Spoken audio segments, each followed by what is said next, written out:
This is Barrels and Barrels, a bourbon and baseball podcast. With your hosts, Brendan Spinner, Michael Burns, and Kyle Rose. And welcome back into Barrels and Barrels, a bourbon and baseball podcast. I am Brandon, as always, alongside with Michael and Kyle. This is episode 7, boys. We have been doing this for almost a month and a half. How good is that? And how are you doing tonight, Mikey?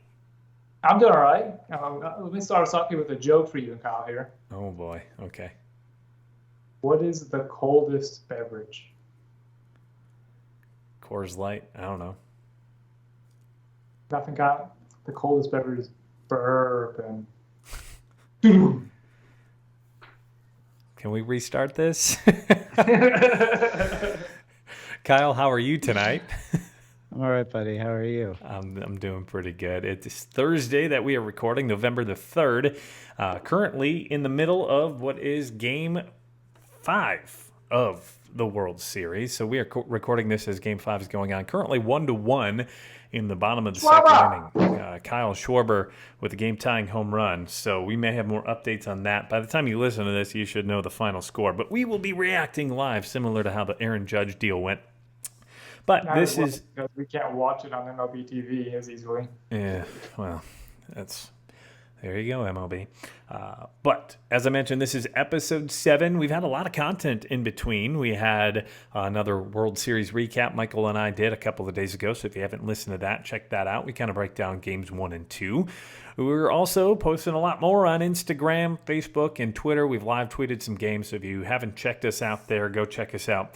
Instagram is at Barrels and Barrels Pod, and on Twitter at Barrels and Barrels. So, boys, it has been a crazy start to the World Series.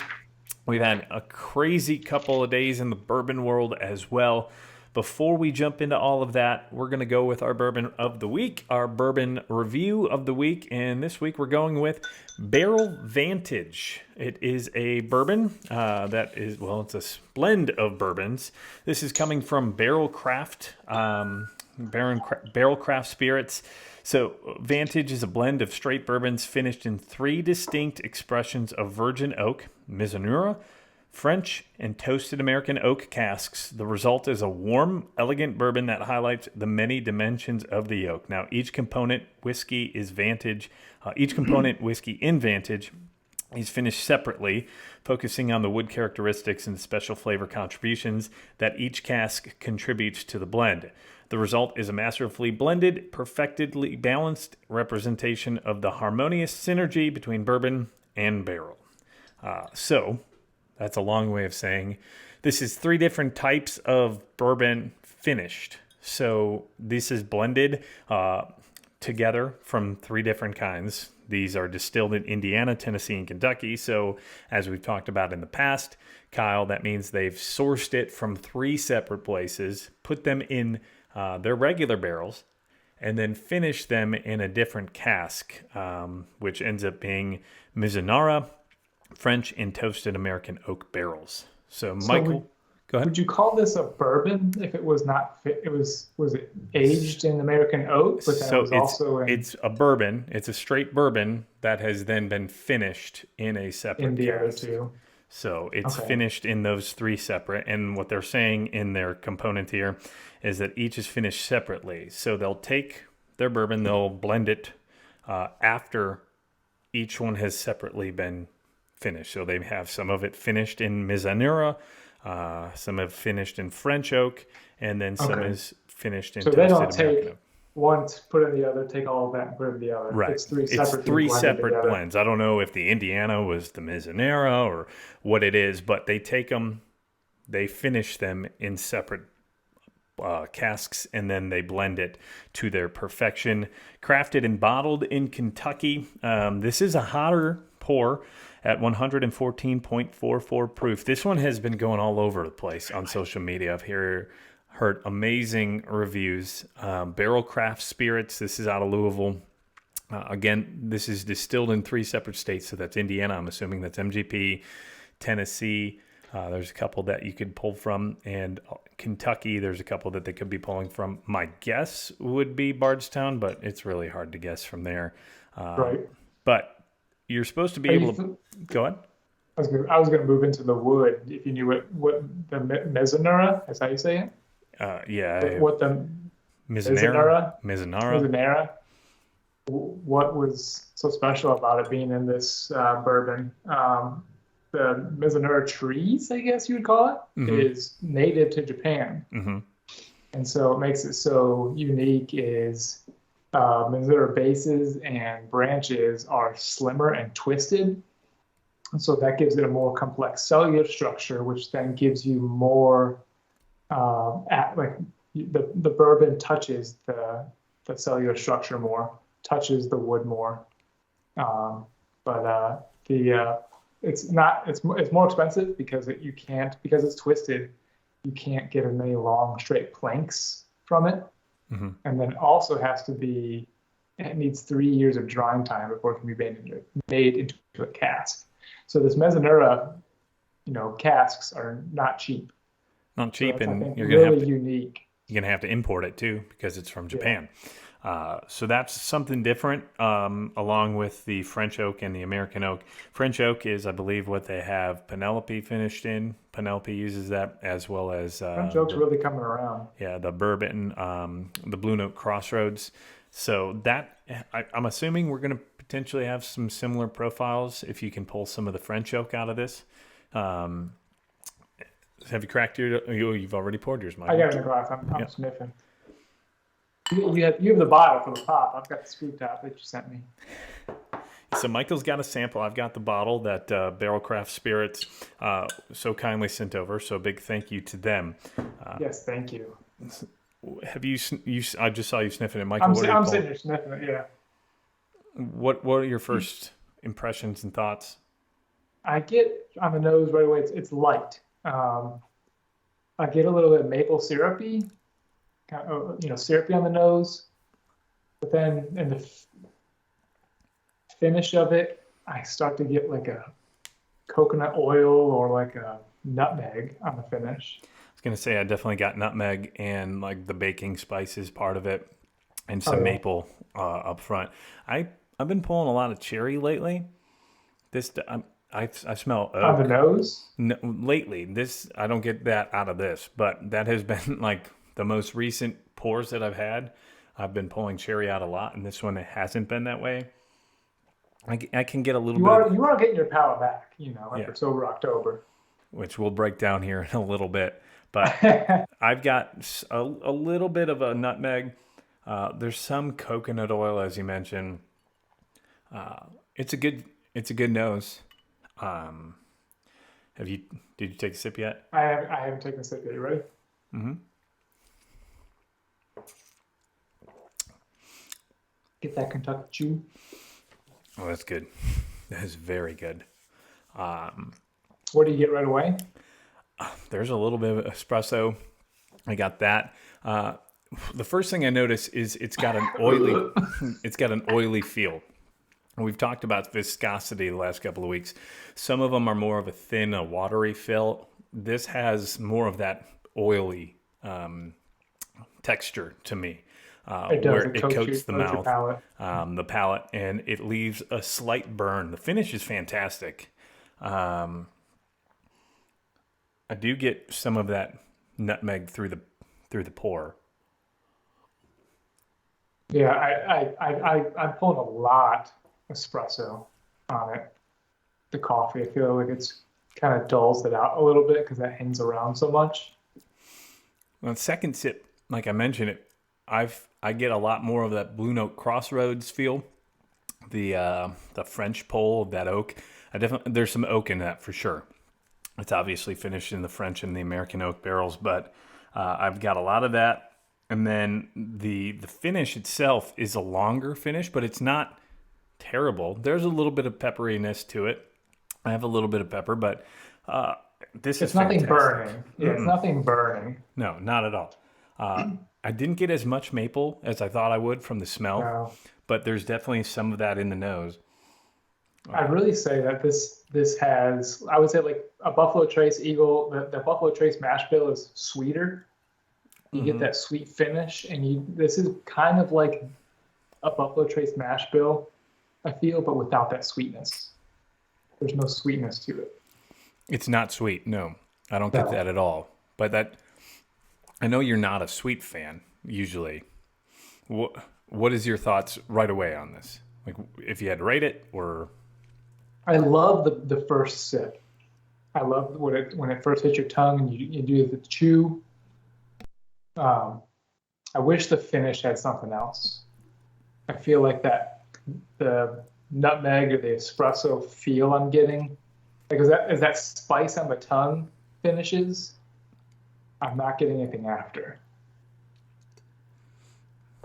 I can understand that. I think this is an easily crushable bottle for sure. I think you can go back to this at least for the beginning of it. I get what you're saying. The finish kind of fades towards strong, and then it almost like it didn't go all the way. Like I have a finish on the middle of my tongue rather than Right. On the tip of your tongue. yeah. So Like the Red Hot Chili Peppers. what in our rating system? What are you going with? I'm fighting if this is unique, if it's unique enough to make it an everyday player. And I don't mean that by as an everyday pour, but like on the scale that we have. Mm-hmm. I smell like a real good pepper on the nose. I'm fighting whether it's unique enough that pulls it up a range, up a level, and he gets promoted to the everyday player, or if he's just unique, kind of like the Hennessy. The Hennessy was unique in a way that we reviewed last week. It was unique enough that you'd want to bring it and have people try it. I think it kind of falls in that range there. So I guess that would be, if Hennessy we rated that as a bench player, as being unique, something fun to try. I think it slides just that, it might be the first option off the bench. So bench player. Kyle, do you have any questions for us about this, like our thoughts or anything that popped in your head as we were talking about it? No, not really. Okay. Do you know the char level? It doesn't matter. I don't think they talk much about their char just because there's so many different barrels involved between the regular aging and then when they go into their finishing portion and partitions of this. And really, I don't know how easy it would be to keep that straight. I enjoy this pour very much. Yeah. I would say it's an everyday player in my book. I would go to it every day. I think this is an easily crushable bottle. I don't think it's for everybody, which I'm surprised with the amount of reviews that I saw online that were glowing. But everybody has their own taste and their own thoughts. I think it's an everyday starter in my lineup, not someone that's going to be the Hall of Famer, that's going to be blowing everybody out of the water. But this is a fantastic pour that I would go to every day. I think it's very well done. Each time I've taken a sip, I've gotten a different flavor profile. I can pull some of that coconut oily, and that's the thing about the Mizunara wood, is it's supposed to give a coconut taste and even a sandalwood taste to it. I don't know what sandalwood tastes like, but I can tell you, as someone who's not a fan of coconut, this isn't overpowering coconut. Same. But it's got a coconut oil feel to it, maybe just because of the mouthfeel being that oily. But go ahead. I was gonna say that oiliness kind of reminds me of like a liqueur, like a coke. I wouldn't call this saying this tastes like a coconut liqueur. Yeah. But that's what I miss. Me personally, I'm missing like the marshmallow, the chocolate. But the flavor up front is great. I don't know. Maybe I'm not the French oak, like the Blue Note Crossroads. I don't love. But I love the first pour on the palate. But to me, the first 2/3 of this is fantastic, and that back half, as you mentioned, is what may lack the most out of this. It doesn't finish as long as you would expect it to, especially with the first couple, like the initial flavor, the initial portion of when it hits the tongue and then the middle of your mouth. I think you would expect it to go a little bit longer for that finish. But I don't think that necessarily takes away from it. It's just, I think it lacks in the last third in my mind. Yeah. So, awesome stuff from Barrell Vantage. Again, a big thank you to those of you over at Barrel Craft Spirits for sending this over. Fantastic pour. Would you buy a bottle if you came across it, Michael? That's the other question. If I could find it for its MSRP, which is $79.99, I believe, or it's between $80 to $85. I've seen it here for $79.99 in Kentucky, and then also at my Costco, it's like $76.99 or $77.74, something along those lines. I would pay that. I don't know if I'd pay any more than $85 for it, but I would definitely grab another bottle. I don't think I would. I think there's some other ones I'd grab. When I get above $60, then I get a little selective. But I think it'd be a great gift bottle. Definitely. A great gift bottle. It's unique enough. For sure. So as we're staying with the bourbon, have you heard the last couple of days what's happened in the bourbon world, the Wilderness Trail news? I did see that. So I don't have any notes for it, but I learned something about Wilderness Trail, which I've never had before. Which is that it's the 14th largest distillery in the world. I didn't realize that either. Something about being purchased. They were originally purchased in 2009 by. Do you have the notes for that? I don't have that. I know that they were bought by the Campari Group, who is also an ownership of Wild Turkey. Campari Group is out of Italy. They bought Wild Turkey in 2009. Yeah, so they bought Wild Turkey in 2009. Okay, I know that they owned Wild Turkey. This is a company out of Italy. It's a kind of a weird sale because they only bought 70% of it.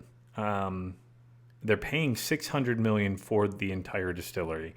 70% of it they're getting now for $420 million, and then in 2031 they're expected to close on the second part of their sale, which is the rest of the 30% of the Danville Distillery. Wilderness Trail. Have you had Wilderness Trail before? I have not had Wilderness Trail, no. I've had a pour of their bottle and bond. It's good. I think they're putting out some good stuff, but I can't say too much about it. I've only had one pour, and that was over at Old Kentucky Bourbon Bar in Covington, Kentucky when I moved up here. Campari, I read, did a lot of pushing of the Russell's Reserve and the Russell's line when they first bought Wild Turkey in 2009. Well, that's been a very popular bottle and go-to here. So 2009, that means 13 years would be now. That means the second batch of Russell's Reserve 13-year would have been part of that. Also bought today, I don't know if you saw, Balcones out of Texas was purchased by Diageo or Diageo or Diageo. I don't know how to pronounce it. It's a company out of London in the UK. They own primarily Scotland distilleries, so they're more in the Scotch. This is their first American malt whiskey distillery, which also makes some bourbon and some rye. I haven't had any of the Balcones yet, so I know that's out of Texas. I've seen it around a lot more on Instagram and on social media here the last couple of weeks, but I haven't tried that one. Do you know much more about that or no? No, look, I even had just because when you said Balcones, I was thinking of a Scotch. Yeah, Balcones. I know they've got right now American malt whiskey as well as rye and bourbon. I've heard good things. I saw Chris over at Chris and Jenny, Cats, Cocktails, and Conversations on Instagram. If you check, they're hilarious. They've made some stuff about Balcones. So speaking of them, I didn't give a shout out to those of the listeners so far. I meant to do that up front, but I jumped right into the bourbon. Can you tell that I've been doing Sober October for the last month? So one big shout out I want to give out to is Papa Jim Journey on Instagram. We did an Instagram live the other day, Michael and I, during Game 3. He was very conversational. We had a fun time talking with him, talking baseball, and also Jerry, a whiskey kid and his peppers. We gave him a shout out last week. Want to give him another one this week because he was on the live the entire time, and we were live for about 2 hours. So a big shout out to him. And then Isaac. 2 hours for real? Yeah, we were on there. Time flies, man. But Isaac, those of you who know Isaac, his account was suspended for some stupid reason by Instagram. He's normally sipping and grilling, but now he's sipping and grill.2. So if you can give him a follow, that would be fantastic. He was nearly at 4,000 followers. He's been doing his page for a long time, and out of the blue on Halloween, Instagram just suspended his account. Kyle, you have anybody you want to shout out this week? I had a little interaction with Bourbon Brown-Eyed Gal, Lisa Grace. She's fantastic. She's so cool. So shout out to you, Lisa. So Lisa, I just sent your package today. You can expect that by the time you listen to this. It should be on Monday. So Lisa's awesome. She sent me some samples. I'm sending her some samples. Michael, you got anybody you want to shout out? Books has been fun. He's been jumping on our Instagram lives he's an Astros fan, so it's rooting for the Phillies. It's a little fun. Yeah. But he was on our Instagram live too. Yeah. Books and bourbon _NP because he's a nurse practitioner. And last shout out I want to give to is our boy Ben, Bourbon in the Burrow. He sent us 2 samples to Michael and I. One of them's a blind, and that'll be what we're reviewing next week. I thought they were both blinds and one's poison. You get to choose, and one of us is going to make it. So one's an OWA, so that's a Weller Special Antique store pick. I've never had a store pick antique bottle before. And then the other one he labeled as Smoke Show. I don't know what that is, but we're going to try it next week, and we're going to do it blind. We're not going to know what it is, and then hopefully we'll have the answer later on in the episode. So there's a tease to next week. But a big shout-out to every one of you who has listened. We've had a ton of viewers and listeners here on our YouTube channel, as well as here, wherever you're streaming us from podcast-wise. So that's a big shout-out to you, and we just want to say a big thank you for that. Hey, gang. We wanted to take a break from the booze and ball talk to talk about some booze and ball apparel. Walk-Offs and Whiskey is doing something special for you, the listeners. Head over to walkoffsandwhiskey.com and use the code BNB at checkout, and you'll get 10% off your purchase. That's code BNB at checkout, and you'll get 10% off your purchase. Now, let's get back to the show. Well, speaking of shirts and apparel, we haven't done this in a couple of weeks, but let's talk about what we're wearing today. Michael, I see the Cubs World Series hat. What else you got on? It is the World Series hat, not the champion one, but the one when they just made it there. And then just to go with playoff again, I've got the 17 division champ shirt. When they beat the Nationals. Comfy shirt. Yep. Kyle, Not as comfy as my walk-offs and whiskey shirt, but dude, they're so comfy, aren't they? They're really comfy, and they're light. I wear mine just to lounge all the time. Kyle, how about you? I got my Reds opening day hat from our buddy Duke LaRue. And Duke LaRue. An old Duke Nukem Target sweater. Old Targets. What opening day? That 2022 or? Yeah, the most recent one. Okay, 2022. Shout out Duke LaRue and his buddy. So Doug. we're at the beginning on Kyle and the end over here. And I'm kind of the end / the beginning because I'm wearing a Cubs hat, but this is the Cubs ring ceremony hat with the gold button on the top, the World Series trophy. This is what they wore during their ring ceremony and the raised. Were you there? I was not. But also, I have my Walk-Offs and Whiskey shirt, Sunshine and Whiskey. I figured that was appropriate because we had sunshine finally here in Cincinnati for the first time in what seems like a week, but also the sunshine of me being able to have whiskey again because Sober October's over. And the reason for the Cubs World Series hat, we're recording on November 3rd. There's a lot of debate between this. I don't know if you know about that, Mikey. Yes. Yep. What day did the Cubs win the World Series? In Central Time, it was on November 2nd. On Eastern Time, where the game was actually played in Cleveland, it was already past midnight and November 3rd. So this is kind of, I'm celebrating both days because... that's a good point. Just celebrate both days, more videos, more celebration. Yeah, I get the chills every time I see that. And hopefully... It just says, all it is 11 to 16. Mm-hmm. And when the guy who gave it to me immediately was like, now, I don't know if that's actually right, but that's what they did. Kyle, Honestly, I hope one day you get to feel that feeling because it's one of the most incredible feelings in the world when your team wins. Oh, it's the curse. The last time they won was 90, and I was born in 91. I'm tired of this, Grandpa. I was just about 1 year old when they won the 1990 with Lou Piniella. Back with was that? Oh, sweet Lou. Was that Barry's rookie year? 91, Barry Bonds? No, Barry No, Larkin. Barry Larkin. Larkin. Yeah. Let's Barry get to Bonds the didn't play Google for the Reds machine. there, Michael. My word. All right, well, let's jump into the baseball portion of the Bourbon and Baseball podcast. I do have some trivia for you. We've been doing that for the last couple of weeks. I like this. I don't know about you guys, but I like it. Hold on.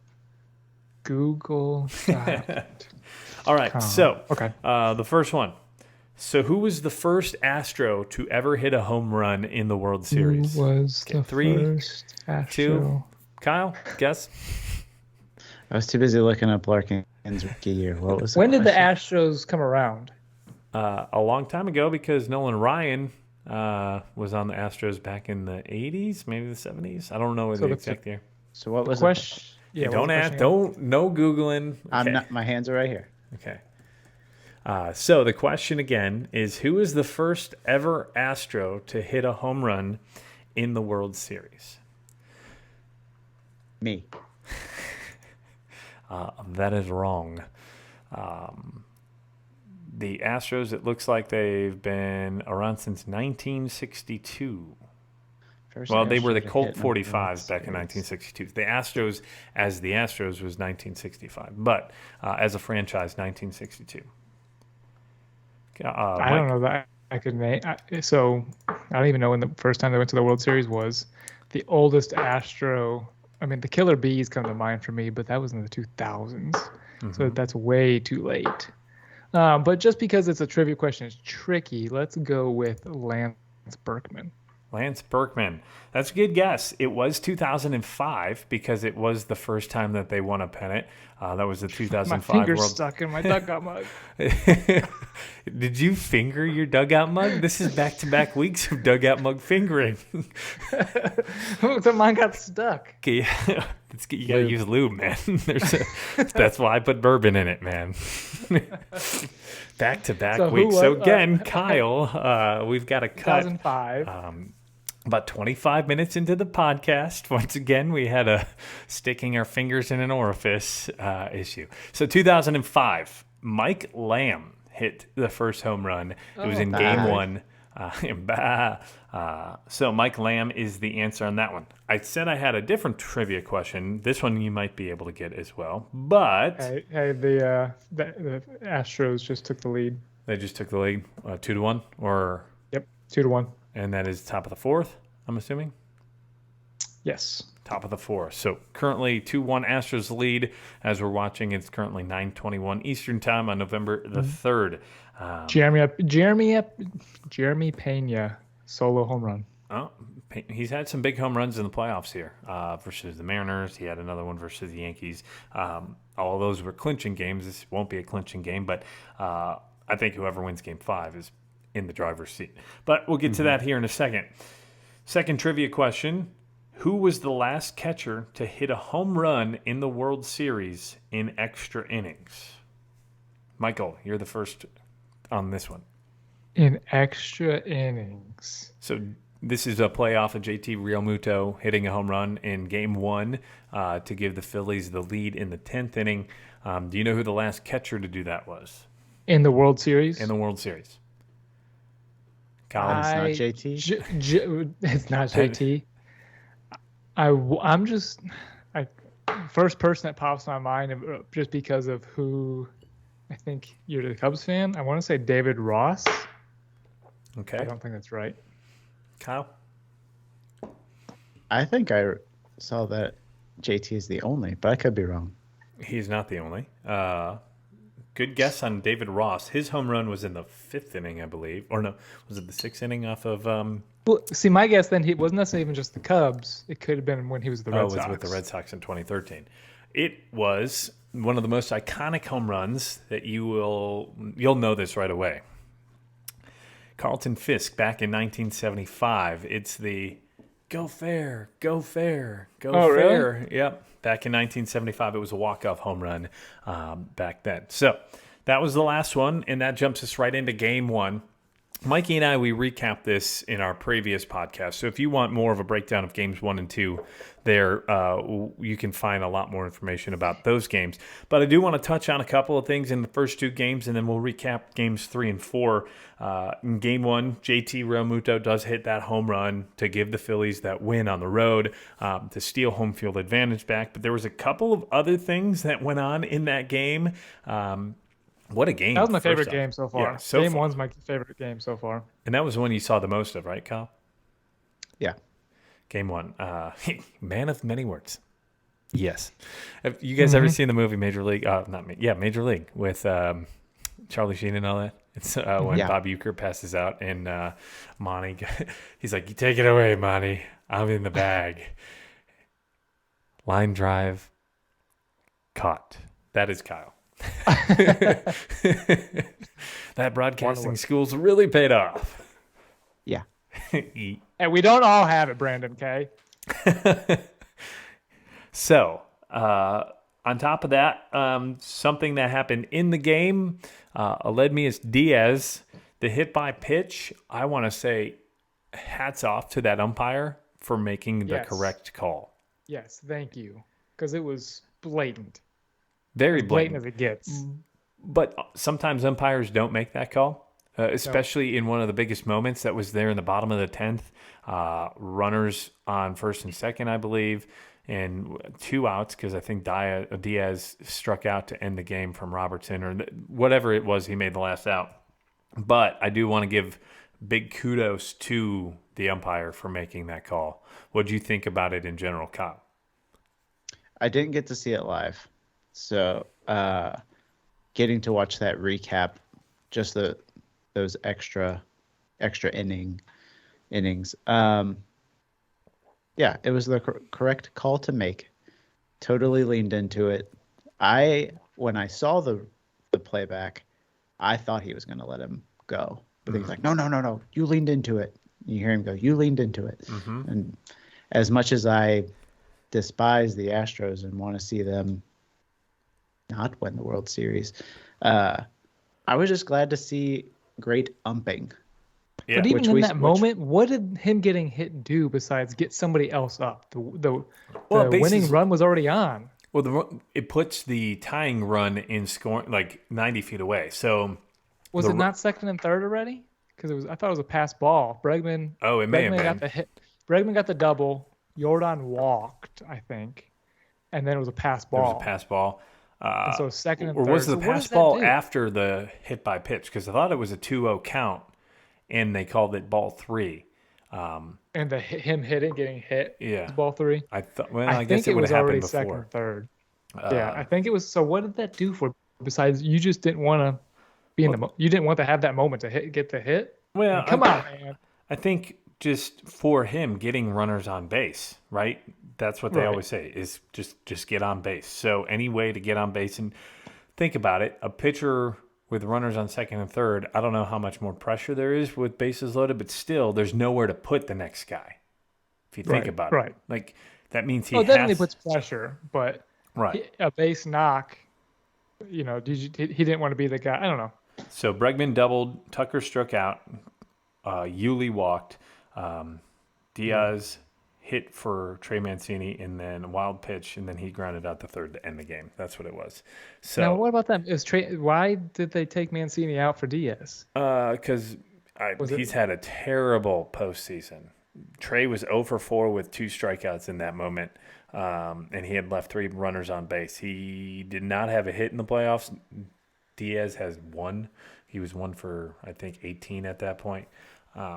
I have no idea. It's Dusty trying to spark something. I don't mind it. Mancini was 0 for, I think, 12 in the postseason at that point. And doesn't have any postseason experience coming from.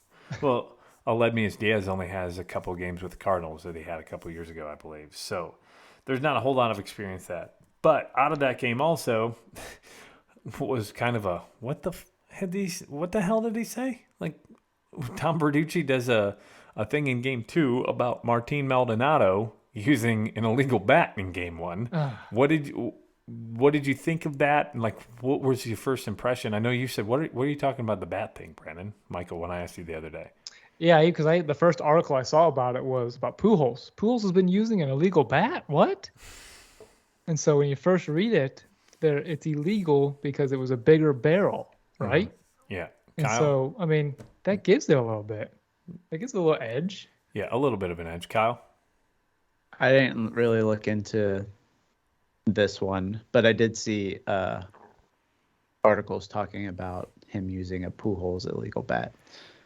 So what I heard, Verducci said that Maldonado got a bat as a gift from Albert Pujols because they're buddies supposedly, and Maldonado didn't think anything of it. Pujols has been using it in games. I should be able to use it in games, and I guess the umpires talked to Maldonado before game 2 and said that bat's illegal because it's got a bigger barrel.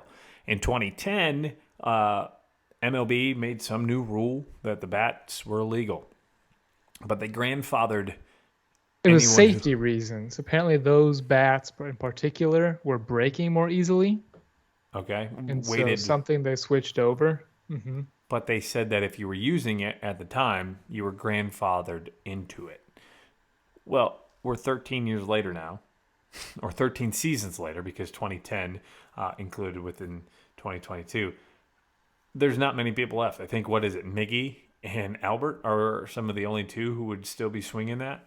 How many players are still playing? I think Yachty just retired. He would have been one of those. Yes. Cano, technically he's not playing for a team because he got cut by the Mets. But there's not many veterans that old anymore in the league. So Pujols is probably the last one swinging it. And I don't think Miggy could go back to it because I think you had to be using it at the time when it became illegal. So that was just one of those. The hell did he say? It didn't make a difference. Maldonado didn't make much of a difference in the game. I don't think it's cheating per se, opposed to something else that popped up in game 2 that some people could consider cheating. I know, Michael, this has been more of a thing that you've been paying attention to and griping about. What are your thoughts on the Framber thing? Framber multiple different occasions. Whether he was he was going to, with his glove off, he was going to his glove palm or the heel of his hand and then right to the ball and rubbing the ball right back to it. And so someone's like, oh, that's rosin and everything. Oh, he's just messing with them. But then when he's walking off the field, he gets checked every inning. So then as he's walking off, I don't think it's every inning. I think it's sporadic. I think it's the first inning and then automatically the last inning when you come off the field. But they don't do it after every inning. But as he's coming off one inning, I don't think he got checked that time. He's wiping that same glove hand on his pants, like wiping on that his heel pants of his jersey, hand. and he's wearing a blue jersey. So either he has the highest spin rate, I believe, for curveballs, the highest spin rate. It's sus, as the kids would say today. Absolutely. It's sus. I think the thing that makes me think the most that there potentially something there is he's even going to that palm while he's wearing this glove. I've seen a couple of images. He's got the glove on and he takes his thumb and rubs the middle of his palm and then goes to the ball.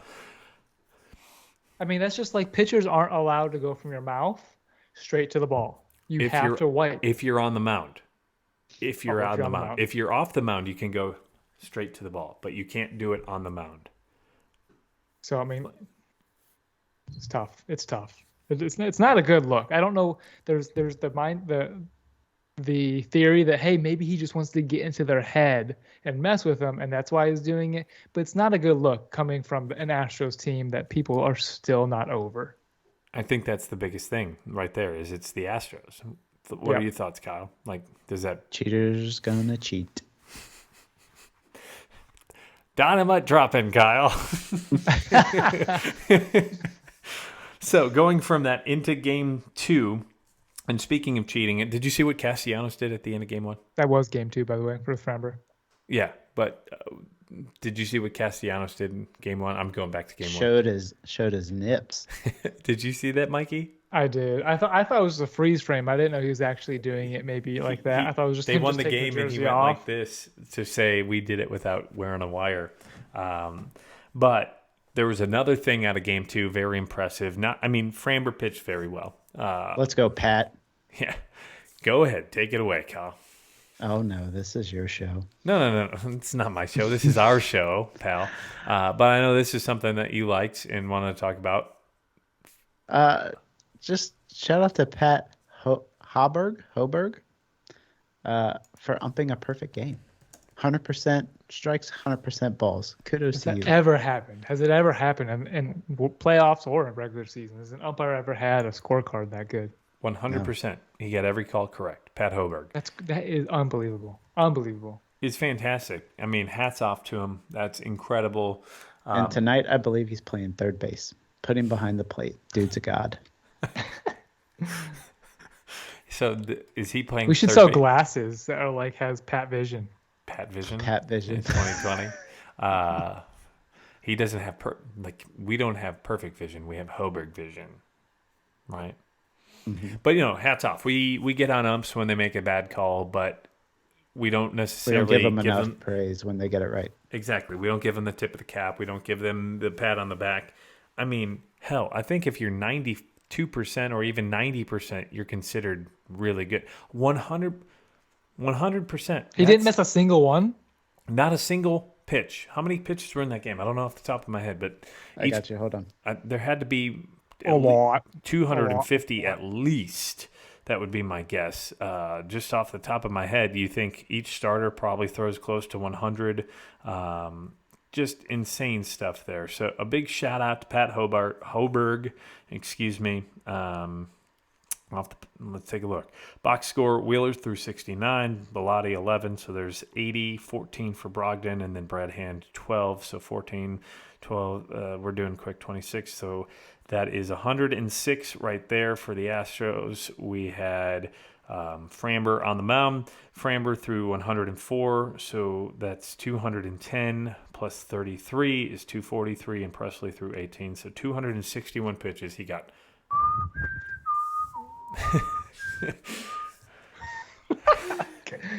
An estimate was fine, man. 200. I said what, about 240 to 250, so 261 pitches. Not all of them did he call because you've got foul balls, you got balls put into play, but that's incredible. The amount of pitches that he got correct.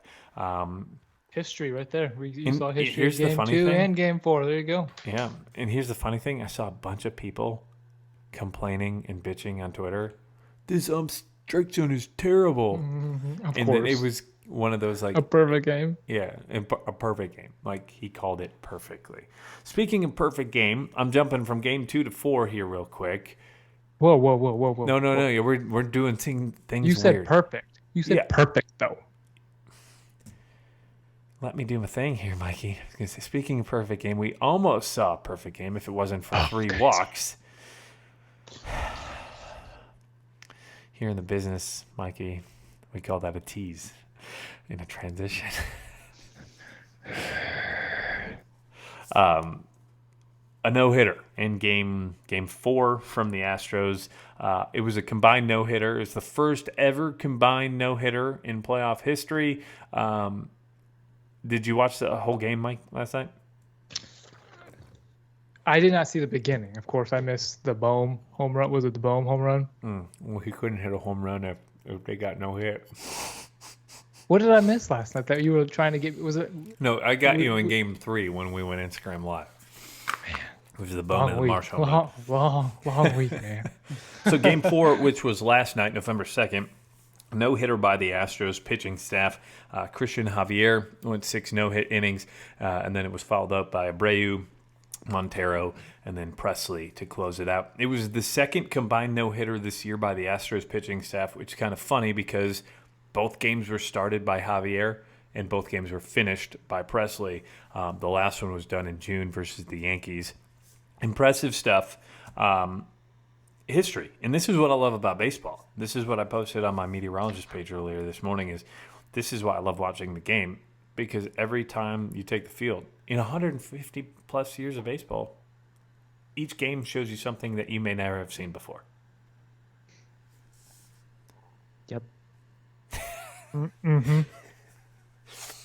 I thought you were going more with that. I was like, that's what I love about the game so much. Is like no game is the same. Everything changes day to day, and just the game itself was a little bit boring to me. I think a couple of the World Series games have been boring, and like Michael said, your favorite game so far has been Game 1, right? We're not able to watch Game 5 right now, other than peek at it here or there. But And they're wearing those baby powder blues right now. Yeah, it's pretty cool. They're so good. They're so awesome. And I think that was just because they wore them every Thursday this year at home. Right, Thursday at home. Man, I want to get to Citizens Bank Park. What you were saying about just like what to love about baseball and like statistics and things like that. The last like no hitter Dusty Baker was a part of, but on the opposite end, he was the manager. He was manager for the Reds, and Roy Halladay pitched a no. Dude, that was a great game. I watched that game. I didn't know if you were trying to take a dig at Kyle because he's a Reds fan. Or... No, it was a great game. No, it was a great game. It was a fantastic. The doc was a machine. R.I.P.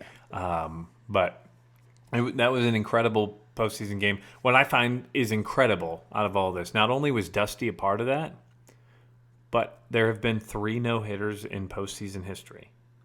2 of them have happened in that ballpark. And that ballpark isn't that old. Think of the entire history of the game. And that ballpark has 2 of the 3 no-hitters. Don Larson's perfect game, which was in the World Series, and then Roy Halladay's no-hitter, which was back in 2010. But that park is... Go ahead.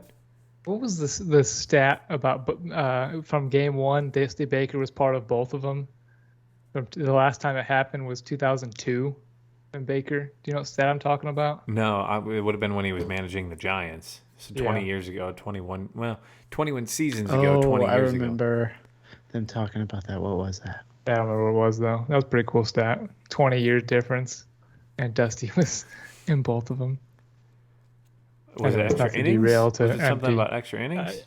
I want to. That's what I was thinking, too. But of course. I was painting Friday night and listening to the game as I was painting, and I did that Saturday night, so I didn't watch it. It was more so like just, I want to throw this out there. Here it is. Go ahead. No, you go for it. I've got it. It's your stat. The last 2 managers of teams to blow a 5-run lead in a World Series game. Oops. Dusty Baker 22 and Dusty Baker 02. Womp womp. Quick side. The Astros are just doing everything in 5s. The Astros scored 5 runs in the first game. They scored 5 runs in the second game. They had 5 hits in Game 3, and they had 5 hits in Game 4. Does that mean they're going to win Game 5?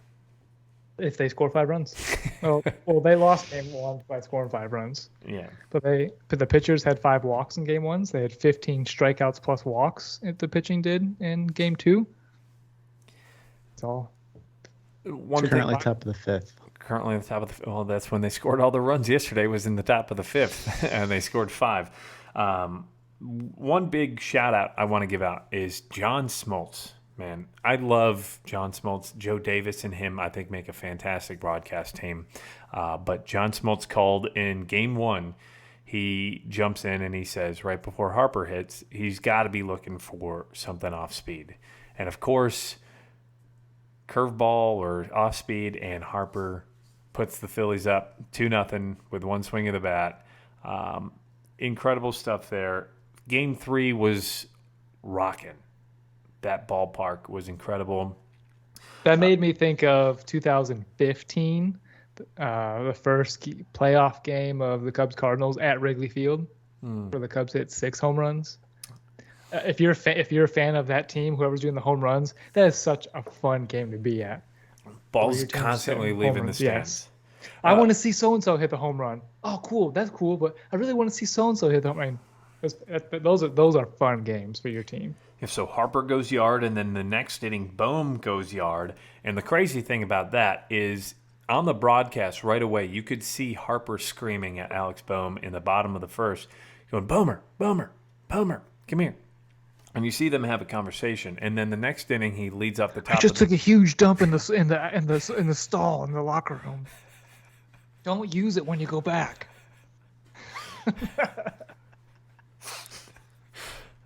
How many pours have you had tonight, Michael? Just the Vantage, man. I did finish the sample. So 2 ounces of 114.44 proof. Do the math. It should be hitting you at this Or point. maybe I got a little bit of Ben's poison over there. Bourbon in the burrow, poisoning the podcast crew. But so he says to Alex Boehm, he says something to him, and then the bottom of the second leadoff, Boehm goes yard, and even in that same inning, I think Marsh hits a home run to go up 4-0.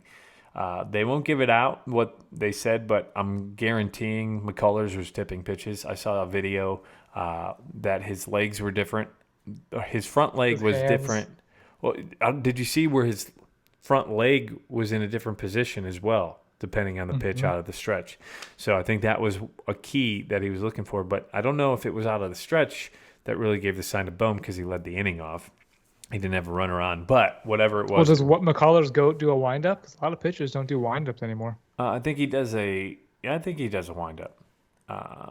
Darvish doesn't do a windup. He's only from the stretch. Mm-hmm. Well, a lot of pitchers do that just because then you're consistent. I hate pitching on the stretch. I loved if there's a guy in third, I'll just do a quicker windup and throw him out of home if he tries to steal. But just me. That's just Michael. Just me, man. Michael's hey, come see me. And he's an ace. Come see me pitch in senior league. Season starts in June. So here's the thing: you'll watch Michael pitch the first game. His arm will hurt for the rest of the season. He'll throw another game and then be like, "I shouldn't have done that." And then he'll pitch the last game of the season. Coming back. He'll pitch 3 games total. But Schwarber hit a home run. Like 20 innings. Schwarber was sitting on it. Whatever Schwarber hit, he knew it was coming. So he was definitely barreling it. Well, he was expecting whatever pitch was coming from McCullers, and that's why I think he was tipping pitches. And then Hoskins hit a bomb. And Kyle, what did you tell me yesterday about Hoskins? That's the least animated home run I've seen. He was just like hum-ho about it. It's 7-0 at this point. I was like, all right, cool. I hit a piling bomb. on. Did you see what's going on with Hoskins and his wife? Did you hear about this? Mm-hmm. So concession stand? Yeah, when Hoskins hit his home run, I think to make it 3-0 against, was it the Braves or was it against the Padres? I think it was against the Braves to go. Or was it the Padres? I want to say. She went and she bought 50 beers at the concession stands and handed them out to Phillies fans. She did it again after he hit the home run in Game 3. And then in Game 4, she bought 100 beers to start the game. If you do the math on that, let's say it's $20 a beer. Oh, gosh, here we go. More math. 100 times 20, that's $2,000. Michael, it's pretty easy. Some of us have a math minor here. Just you. Yeah, that's why I said some of us. I'm some of us. But Game 5 is currently going on. It is, as you mentioned, 2-1 at this point. Last check here on Thursday, as Game 3 is now getting bumped back because of the rain out. And that was kind of a bummer on Halloween. I was looking forward to Game 3. I don't think it's a bummer. For me, it's not a bummer of I didn't get to watch the game Monday night. It's a bummer that it messes with the strength of the teams. Right. Each team's pit rotation got a boost. Mm-hmm. And I think it benefited the Phillies more than it benefited the Astros. But because I know Wheeler's been dealing with a little bit of arm fatigue. So it gave him starting Game 6. Yeah, so it gave him 1 extra day of rest. So... and it also switched Ranger to pitch Game 3 rather than Syndergaard, who started tonight. And so Ranger picks a great game too. Man, he was feeling it. He was feeling himself there. Syndergaard went 3 innings tonight, 2 earned runs, 3 hits, 4 Ks. He did give up that home run, which right now is the deciding run of the game at this point in time here in the bottom of the 5th. As we move on. So far, we've gone through 4 games. Who would you give the MVP to in the World Series, Kyle, at this point? Bryce Harper. What if the Astros were to win the series? Who's your player of the week? Bryce Harper still? My player of the week? Player of the week? Pat Hoberg. Yes. Are umps not players? We're fine. Michael, who would you give your player of the week? Who would you give the MVP to? You can't do the Astros whole no hitting. We'll just say congratulations. That's a great feat altogether. I think Jeremy Pena is the rookie who came out and was, hey, you're supposed to replace with Correa. And now here he is playing great defense. Now just hit the solo home run to put them ahead. It's not. I don't think it's his first home run. It is his Of the first of World the series. Of the series, but not the Yep. postseason. No, he's got. I think this is his Four. third. That was his fourth. So a rookie with 4 home runs this postseason, playing great ball. He's hitting 327 as we record this. Mm-hmm. So hats off to the rookie right there. He's got it. I'm going to give it to Christian Javier when the Astros needed a win the most. I would say that if they didn't win Game 4, they were against it, because going into Game 5 in that ballpark, down 3-1 in the series, was going to be a really hard way to come back. I'd say at this point, Christian Javier, 6 innings, a no-hit baseball, 9 strikeouts. I believe I saw a statistic yesterday that he was the first pitcher to go 5 no-hit innings with 9 strikeouts in World Series history. So incredible start for him, and an incredible boost just to the Astros' confidence, because without that, the entire Astros starting staff outside of Framber had been shaky. McCullers got roughed up. Verlander gave up 5 runs. They needed that start out of him, and I think that really was the turning point of the series, because I think right now that leapt them into an incredible start to Game 1, getting up in the first inning, and then Pena getting the lead back in the third. So that's who I would give it to. Coming into today, the Astros were favored again to win the World Series after last night's win. Going into last night, the Phillies had a little bit of an edge as a -150 favorite. As I look at the gambling odds now, it's kind of all messed up just because we're in the middle of a live game at this point. Usually they say 68% of the time the winner of Game 3 in a tied series 1-1 goes on to win the World Series. Of course, the Phillies won that. But right now, I would say that the favor is towards the Astros at this point in time. They're going to have home field advantage. They're currently a -270 favorite live line. But, I mean, it's going to be hard to win 2 in Houston. It's not that it hasn't been done before. I mean, the Cubs came back from down 3-1 in the series, but they were down 3-2 going into the final couple of games of that World Series into Cleveland, and came back on the road. It's hard. Like the Astros are just that strong. They're the strong team. They're the team to beat coming into the playoffs, and the Phillies stunning, getting 2 games right off the bat. Yeah, I feel you, Brandon. I think it's just going to be tough. A couple other things to talk about real quick. There are no longer any manager openings in baseball. The White Sox. That happened quick. Sorry not to interrupt you, but that happened quick. I felt like they said, "Oh, World Series is happening. Let's shove all the news in right before." Well, usually they don't allow, or usually Major League Baseball kind of frowns upon the whole don't announce anything during the World Series. We want that to get the whole bright star, and it's either off days. I thought that too.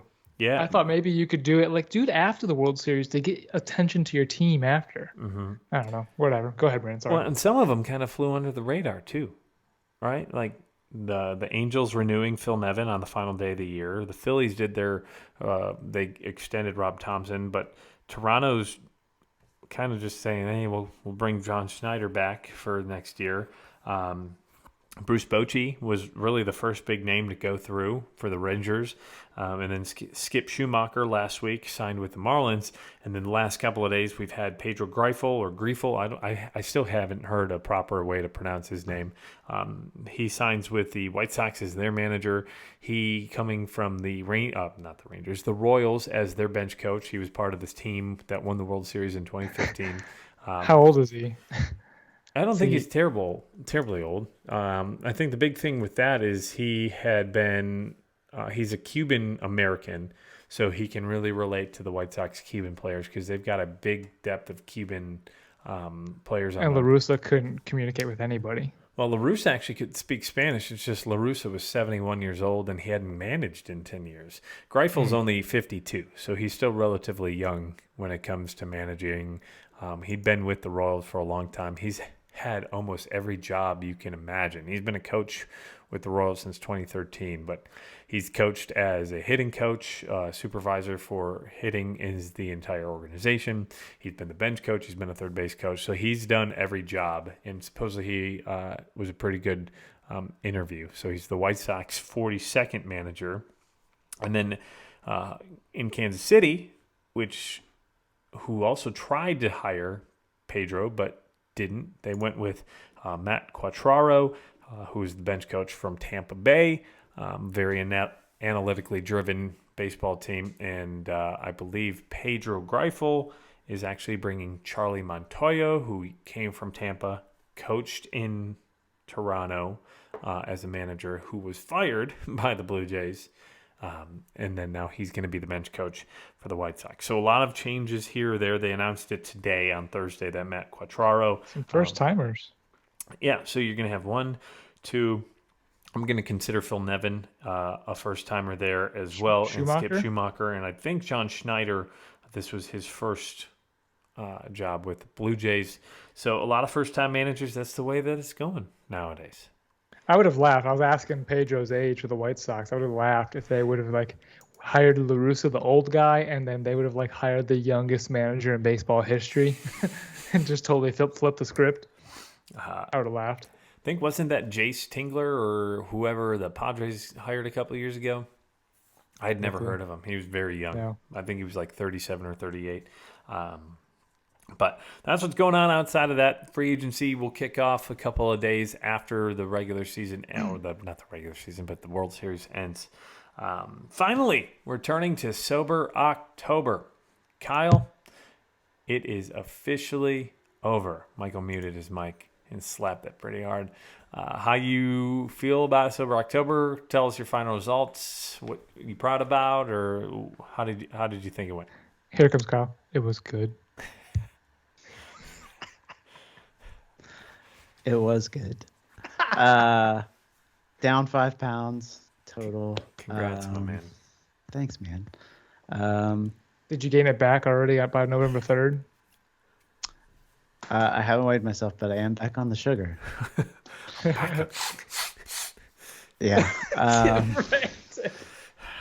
Yeah, I'm.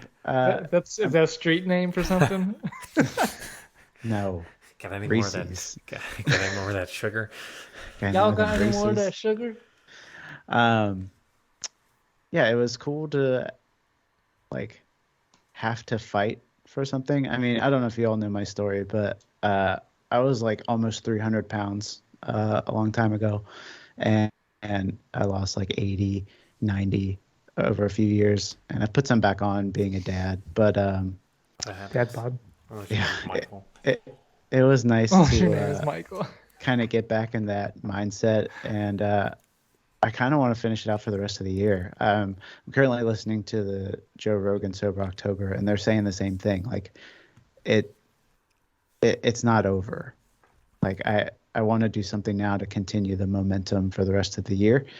Kind of a lifestyle change. Yeah. It's just nice to get back into that mentality, kind of put myself not first, but spent a lot of time putting my family first and kind of putting myself on the back burner. So it's nice to kind of get back into everything, and feels good taking care of yourself. Yeah. Yeah. You wouldn't know, but What? Oh my God. No comment. But a big golf clap to you, Kyle. I'm gonna announce it here.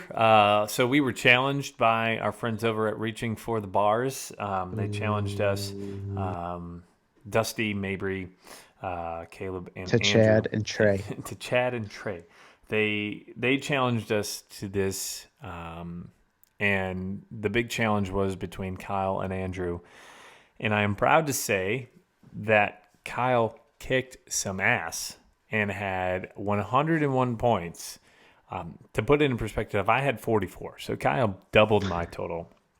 Goodness gracious. Killed it. I mean, Kyle's posting pictures of dumbbells every freaking day, man. That was part of it. He got a point for posting pictures of dumbbells. No. But a big shout out to Kyle. Supposedly they finished in a tie, but here's my argument. Kyle is a dad. He's got a full-time job. He's married. Andrew is a lowlife, doesn't have a girlfriend, lives by himself with a dog, and doesn't have any responsibilities. Like a freaking loser. So what I'm saying is Kyle is deemed the winner by default because the tie goes to the guy who did more with less time, and that's More fight. a lot more fight to there. So congratulations, Kyle. Tip of the cap to you. Thank you. I mean, I'll you pour saw me. another It drink wasn't- for you, Kyle. It wasn't pretty.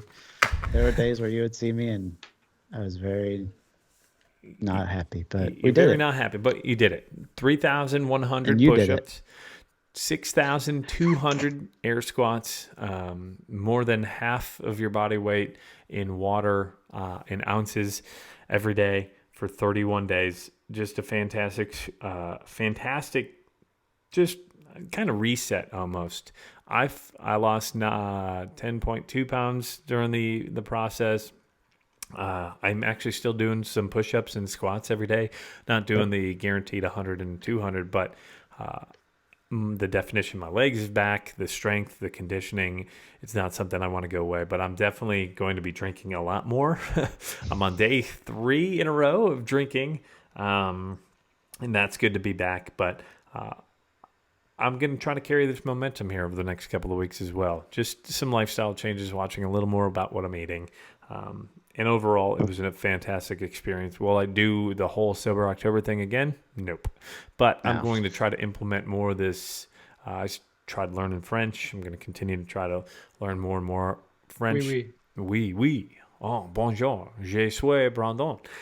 D'omelette du fromage. Cállate. That's Spanish right there. But also, I just thought it was an awesome experience. A big shout out to our friends reaching for the bar for the challenge, and thank you to everyone who helped push us and make us stronger, especially our families. You're welcome. And Sorry you had to lose, but yeah, sorry you guys lost over at reaching Good for the job, bars, but we really enjoy the challenge, and we're enjoying the fact that we're going to get to watch you guys do a TikTok video that we will decide on in a later date. So that has been it for episode 7 of Barrels and Barrels, a Bourbon and Baseball podcast. Next week, we're going to have a breakdown of the final portions of the World Series. This is Game 5 right now. Currently, the Astros up 2-1. Last check, Castellanos was at the plate, and it looks like he ended the inning. So it remains 2-1 as we go to the top of the 6th. So we will recap the end of the World Series, give out our All-Star or MVP. If that doesn't match up, whoever wins the MVP. Our bracket winner. Yeah, we'll have our bracket winner. So that's going to be one of 2 people. The bracket challenge, of course, I won when it came to us here between the 3 of us. There's no way either of you guys could come back from that. But I know that it was down to Jerry, who I believe is a whiskey kid and his peppers, right? Or no, it was Jake. Jake and Jerry, they messed me up with their last names. One's Ferrisire, and the other one is Plasmeyer. So they all end with a lot of S's and an ire and an ear and a moo here and a moo there, here, there, moo, everywhere, moo. But it's either Kyle, do you know what this guy's trying to say? he's back on the sauce. So Jake Plasmeyer or Joseph Campbell.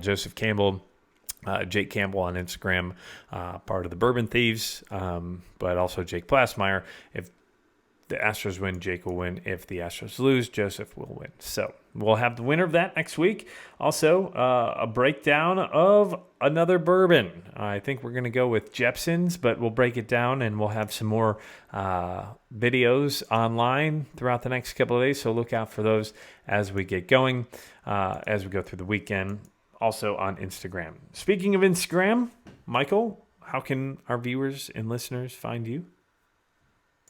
On my page. All right, Kyle, where can they find you on Instagram? Can you give us your handle? Yes, BNB_roads. Why does Michael always have to make things difficult? You can I find think me. he's trying to piss me off. Yeah. Brandon, I am on Instagram, whiskey_weather. You can find our podcast page at Barrels and Barrels Pod on Instagram and on Twitter, Barrels and Barrels. Facebook.com, Barrels and Barrels Pod.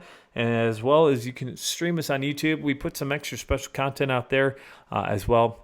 So don't forget to look for more and more from there. Kyle's got some stuff up his sleeves. And as we move on into next week, we're going to have some more content for you. And then next year, I believe Michael is going to be doing something with fantasy baseball as well. If you want to email us, you can email us barrelsandbarrels@gmail.com. As always, thank you for listening. Please, please, please, if you've made it this far, rate us, review us, and just tell us everything you like or don't like about the podcast, and we'd like to make some changes if that's the case. For Michael and Kyle, a big thank you again to everybody who's listening. This has been episode 7 of Barrels and Barrels, a Bourbon and Baseball podcast. Let's go.